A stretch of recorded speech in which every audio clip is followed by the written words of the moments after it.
बाबा Venga ने 2026 के लिए चौंकाने वाली भविष्यवाणी की है। नवंबर 2026 में एक अंतरिक्ष यान पृथ्वी पर आएगा, फिर एलियंस के साथ पहला आधिकारिक संपर्क होगा। वहीं जलवायु परिवर्तन दुनिया पर कहर बरपाएगा। भूकंप व ज्वालामुखी विस्फोट ज्यादा होंगे। AI नौकरियों पर कब्जा कर लेगा।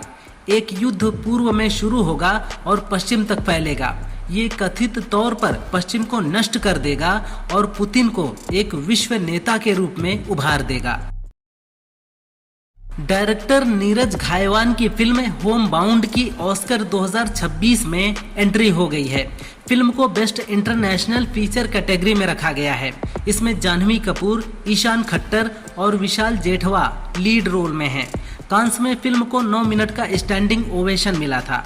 डायरेक्टर ने कहा, अपनी कहानियों को दुनिया तक पहुंचाना और सिनेमा के सबसे बड़े इंटरनेशनल स्टेज में से एक पर भारत का प्रतिनिधित्व करना गर्व की बात है।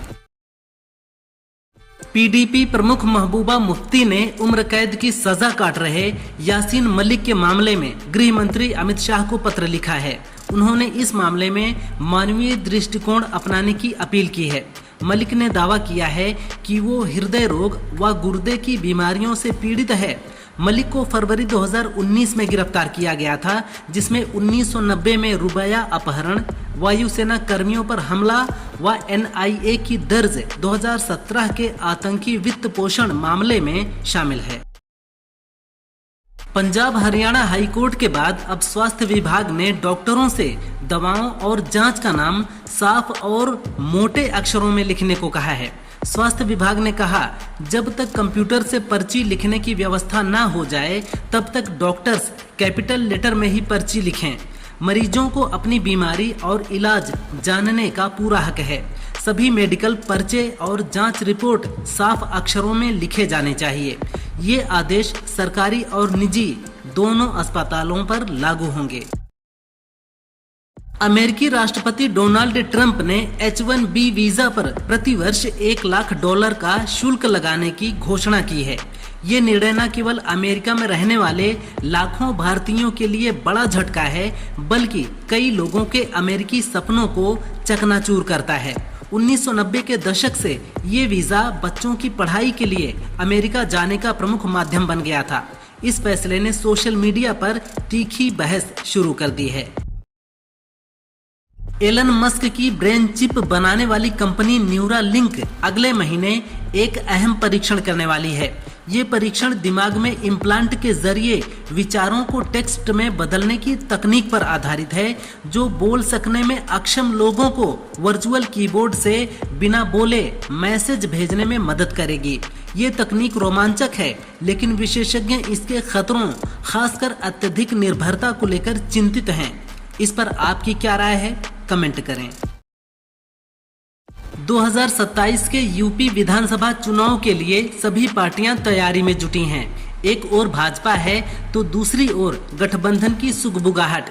इस बीच सपा ने लखनऊ में प्रदेश कार्यालय पर एक पोस्टर लगाकर बीजेपी और सहयोगी पार्टियों को मैसेज दिया है। इस पोस्टर में अखिलेश को सरदार के लुक में दिखाकर कैप्शन दिया गया है, 2027 के सरदार होंगे अखिलेश यादव। सपा के तेवर साफ हैं कि जीत भी सपा की होगी और नेता भी अखिलेश ही होंगे। सऊदी अरब से रक्षा समझौते के बाद पाकिस्तानी मंत्री ख्वाजा आरिफ ने दावा किया है कि कतर और UAE जैसे अन्य मुस्लिम देश भी पाकिस्तान से समझौता कर सकते हैं। उन्होंने बताया कि समझौते में कोई ऐसी धारा नहीं है जो किसी अन्य देश के प्रवेश को रोके। साथ ही समझौते में हमारी परमाणु क्षमताएं भी उपलब्ध होंगी। इस मसले पर भारत ने कहा कि कतर के साथ हमारे अच्छे संबंध हैं। सऊदी डील को लेकर हमें पहले से जानकारी थी। तिहाड़ जेल में उम्र कैद की सजा काट रहे JKLF के आतंकवादी यासीन मलिक के अदालत में दाखिल एक हलफनामे में कई चौंकाने वाले दावे किए गए हैं। इसमें उसने बताया है कि 2 अलग अलग मठों के शंकराचार्य कई बार उसके श्रीनगर स्थित घर आए थे। साथ ही 2021 में उसने दिल्ली के इंडिया इंटरनेशनल सेंटर में RSS के नेताओं के साथ करीब 5 घंटे लंबी बैठक की थी। ये बैठक centre for dialogue and reconciliation नामक थिंक टैंक की मदद से हुई थी।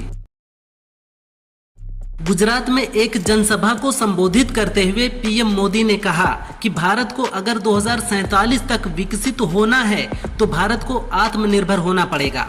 आत्मनिर्भर होने के अलावा हमारे पास कोई विकल्प नहीं है। 140 करोड़ देशवासियों को एक संकल्प लेना चाहिए कि चिप हो या शिप, हमें भारत में ही बनानी है। अब बिजनेस और कारोबार को और सरल करना है। ट्रेनों में मिलने वाला पानी रेल नीर अब सस्ता हो गया है। भारतीय रेलवे ने रेल नीर के 1 लीटर और आधा लीटर बोतल बंद पानी के दाम में कटौती की है। रेलवे की ओर से जारी सर्कुलर में इसकी जानकारी दी गई है। रेलवे का कहना है कि जीएसटी कट का लाभ यात्रियों तक पहुंचाने के लिए ये फैसला लिया गया है। अब 1 लीटर रेल नीर 15 रुपए की बजाय 14 रुपए में और आधा लीटर 10 रुपए की बजाय 9 रुपए में मिलेगा। यूपी के डिप्टी सीएम ब्रजेश पाठक ने सपा मुखिया अखिलेश यादव पर निशाना साधा है। उन्होंने कहा कि सपा सरकार में अपराधियों को संरक्षण मिलता था, गौ माता को काटा जाता था, अवैध स्लाटर हाउस गौ हत्यारों के केंद्र बने हुए थे, कसाईयों को सपा सरकार संरक्षण देती थी। अखिलेश जी को कभी सत्ता नहीं मिलेगी। गोरखपुर में रहीम को 24 घंटे में गिरफ्तार किया गया। हमारी सरकार में गोवंश सुरक्षित हैं। फिल्म इंडस्ट्री के सबसे बड़े सम्मान दादा साहेब फाल्के अवार्ड का ऐलान हो गया है। साउथ एक्टर मोहनलाल को 23 सितंबर को दादा साहेब फाल्के अवार्ड से सम्मानित किया जाएगा। इस उपलब्धि पर मोहनलाल ने कहा, ये मेरे लिए गर्व का क्षण है। मैं अपने दर्शकों और उन सभी डायरेक्टर्स और राइटर्स का आभारी हूँ जिन्होंने मुझ पर भरोसा किया। ये सम्मान सिर्फ मेरा नहीं बल्कि पूरी मलयालम फिल्म इंडस्ट्री का है। मलयालम एक्टर मोहनलाल बीते 4 दशक से फिल्म इंडस्ट्री में एक्टिव हैं। उन्होंने मलयालम के अलावा तमिल, तेलुगु, हिंदी और कन्नड़ फिल्मों में भी काम किया है। अब तक वे 350 से ज्यादा फिल्मों में काम कर चुके हैं। उन्हें 5 बार राष्ट्रीय फिल्म पुरस्कार भी मिल चुका है। साथ ही वे पद्म भूषण और पद्मश्री से भी सम्मानित किए जा चुके हैं। सिनेमा में उनके योगदान के लिए उन्हें कंप्लीट एक्टर की उपाधि दी गई है। वाराणसी में वकील और पुलिसकर्मियों के बीच विवाद लगातार गहराता जा रहा है। करीब 700 वकीलों ने आईपीएस नीतू कादयान को हटाने की मांग शुरू कर दी है। नीतू कादयान 2020 बैच की आईपीएस हैं। उनकी पहली पोस्टिंग 2023 में वाराणसी में एसीपी चेतगंज के रूप में हुई थी। इसके बाद उन्हें 2024 में एडीसीपी वरुणा जोन बनाया गया। अभी वे इसी पद पर कार्यरत हैं। वे हरियाणा के झज्जर की रहने वाली हैं। उनका ताल्लुक किसान परिवार से है।